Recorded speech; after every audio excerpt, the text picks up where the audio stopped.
Coil YouTube চ্যানেলের পক্ষ থেকে আপনাদের সবাইকে স্বাগত।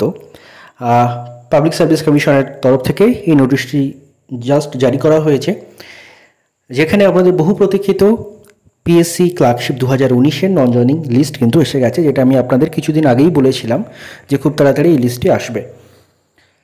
তো নতুন করে আরও অনেকজন চাকরি পেলেন। তার আগে একটা কনফিউশন তৈরি হতে পারে নতুন ক্যান্ডিডেটদের মধ্যে, তাদের ক্লিয়ার করার জন্য আমি বলে দিই যে এই লিস্টটা কিন্তু 2019-এ যারা পরীক্ষা দিয়েছিল সেই সময় যে মেরিট লিস্ট প্রকাশ হয়েছিল, সেই মেরিট লিস্টে সবাই যেহেতু যোগদান করেনি চাকরিতে, তার ফলে কিছু পোস্ট ভ্যাকেন্ট থেকে যায়, সেটাই বলা হয় নন জয়নিং পোস্ট। সেই নন জয়নিং পোস্টে কিন্তু এই লিস্টটা পাবলিশ হয়েছে। এটার সঙ্গে কিন্তু নতুন যে ক্লার্কশিপ তার কোনো বিন্দুমাত্র কোনো সম্পর্ক নেই।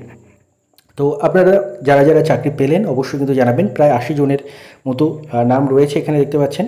হেলথ অ্যান্ড ফ্যামিলি ওয়েলফেয়ার ডিপার্টমেন্টে পেয়েছেন 11 জন, দেন পঞ্চায়েত অ্যান্ড রুরাল ডেভেলপমেন্ট পেয়েছেন 4 জন, ইউথ সার্ভিস অ্যান্ড স্পোর্টসে পেয়েছেন 16 জন, দেন আমাদের রয়েছে department of micro small and medium enterprises of textile, এটাতে 10 জন, এরকম করে পেয়েছে। টোটাল প্রায় 80 জনের কাছাকাছি, 78 বা 80 এরকম একটা সংখ্যা দাঁড়াচ্ছে।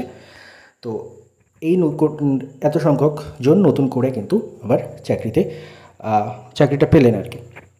এবার আপনাদের একটা প্রশ্ন থাকবে যে আর কি লিস্ট আসবে। দেখুন, এই বিষয়ে শেষ কথা পিএসসি জানে, তবে আমি আপনাদের একটা অনুমান বলতে পারি যে হয়তো আর লিস্ট আসবে না, এটাই হয়তো ফাইনাল লিস্ট।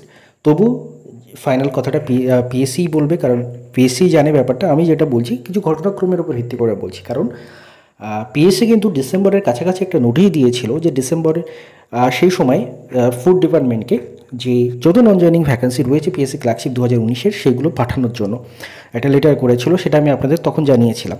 তো তার ভিত্তিতে সমস্ত ভ্যাকেন্সিজ আশা করা যায় যে পিএসসিতে পৌঁছে গেছে বছর শেষ হওয়ার আগেই, অর্থাৎ আমাদের 2024 শুরু হওয়ার আগেই, বা বলা যায় যে ওই সময় নোটিশটা দিয়েছিল, তার ইন দ্য মিন টাইম সেটা চলে এসেছে পিএসসিতে। এবং পিএসসি যেহেতু এই লিস্টটা বার করতে এতদিন সময় নিল, তার পরে মনে হয় আর কোনো লিস্ট আসবে না। তো এটাই বলার। ফাইনালি যারা যারা সিলেকশন পেলেন অবশ্যই কমেন্টে জানাবেন। আপনাদের অনেক অনেক কনগ্র্যাচুলেশনস এবং আপনাদের আগামীর পথের জন্য অনেক শুভেচ্ছা। ধন্যবাদ আপনাদের সবাইকে।